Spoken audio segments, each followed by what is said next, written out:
Once you build a corporation that is based upon financial income, when new information comes along that might, challenge or have new technologies or might make things more sustainable, those things get paralyzed because of, as we know the term cartel today very, very well, our world is essentially run by cartels. These cartels are natural byproducts of our economic structure, our profit-based market system, and they paralyze progress.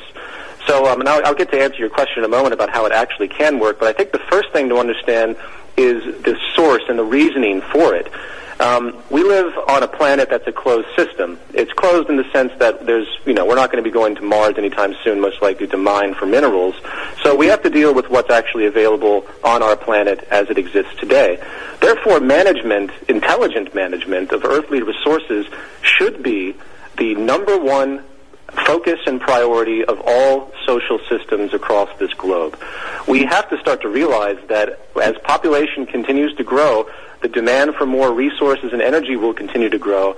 And if we focus on our current social structure, if we focus on the methods that we're using of agriculture, if we focus on basically the overall structure of society and the methods that we're using, it's utterly unsustainable. People don't seem to really understand that what we're doing is going to lead to our self-destruction, and the profit motive simply couples in with that. Let me give you a few more examples for those that aren't really familiar with a lot of what we're talking about. We live in a market system which is based on competition. So the idea is that competition breeds an incentive for progress, and this is half true.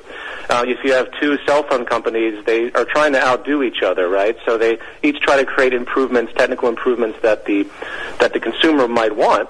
But what isn't recognized is that each one of those companies knows that they have to have people constantly buying from them in order to survive.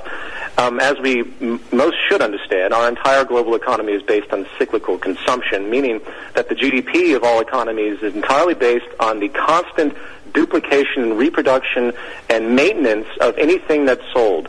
This creates an inherent incentive, if you will, to limit quality of production, to limit and to create essentially more waste. For example, if I was to build anything, I'm going to be limited by what I can afford to maintain a competitive edge. So therefore, it is inherently impossible for any corporation out there to make something that is literally, quote, correct, meaning it's based on all available information for sustainable practices, for recycling protocols. It's available to make it the most optimized product ever created. At that point in time, it is impossible for them to do so because they wouldn't be able to have a competitive edge in that context. Therefore, the whole system produces what we call planned obsolescence inherently. This type of duplication is what will destroy the resources of the planet faster than anything else. We have no protocols for recycling. Anyway, I'm not going to harp on that, but let me go back to my original point regarding these two cell phone companies. Imagine the progress that we would have if we focused on producing the best of everything. We've got great anticipation of your third film. I understand it's scheduled for release in October of this year, which, of course, is a little ways away. What can we expect from the third Zeitgeist film, Zeitgeist 2010? Well, it's pretty simple, really. The third film, of course, I'm going to maintain a lot of gestural aspects that couple into what I call social therapy. It's very important that we engage. As you're a filmmaker, a brilliant filmmaker yourself, David, and you know the necessity to get under people's skin a little bit in an emotional sense. So what I've done in this film, I've created an actual narrative to go along with the actual documentary, believe it or not. I'm not going to tell you what that is. But the film in its broadest sense is going to be both an intellectual film and an emotional film, which of course is very relevant to trying to get people's values updated a little bit, if you will. But as far as the specifics of the documentary is going to basically take all the ideas that were explored at the second half, during the second half of Zeitgeist Addendum, which talked about these new social ideas, talked about a world that's based in a systems approach, talked about a need to redesign our labor structured, and a total economic overhaul. What economic in the sense of a non-monetary overhaul, of course. And what this film is going to do is go point by point to show the audience how feasible and how reasonable the ideas that I'm expressing are. The problem is with most people that see that section, they project into it, the section from Zeitgeist Addendum, they project into it, they say, well, this sounds like Marxism, this sounds like communism. They fail to see the relationship that we're trying to draw from resource management, which is the central point, and everything sort of flourishes from this systems approach to resource management.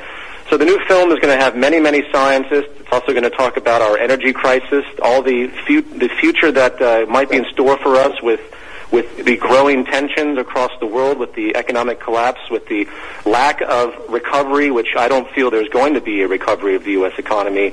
We are not going to be going back to the levels that we saw in 2007, 2008.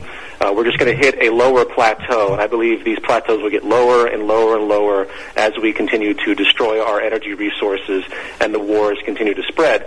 So, pardon my tangent, essentially the new film will go through everything that needs to be expressed to an individual that's curious but doesn't quite understand how it fits in, how the social structure would actually operate. And that's basically it. Your work is absolutely imperative that people at least open their eyes, open their minds, and consider, because it is a paradigm shift. Now, you have two websites. I want to give them both out. Of course, the coming Z-Day, Zeitgeist Day, is going to be March 13th of this year, and you can go to his website, zday2010.org. That's zday2010.org. And you can also view his films online if you go to zeitgeistmovie.com. Peter Joseph, thank you so much. I promise you will be getting yet another invitation in the near future. I want to talk to you some more and get as many people behind this movement as possible. Great. Well, I'll thank you very much, Dave. I really appreciate that, and I'm happy to come back on anytime. Thanks a lot. Absolutely.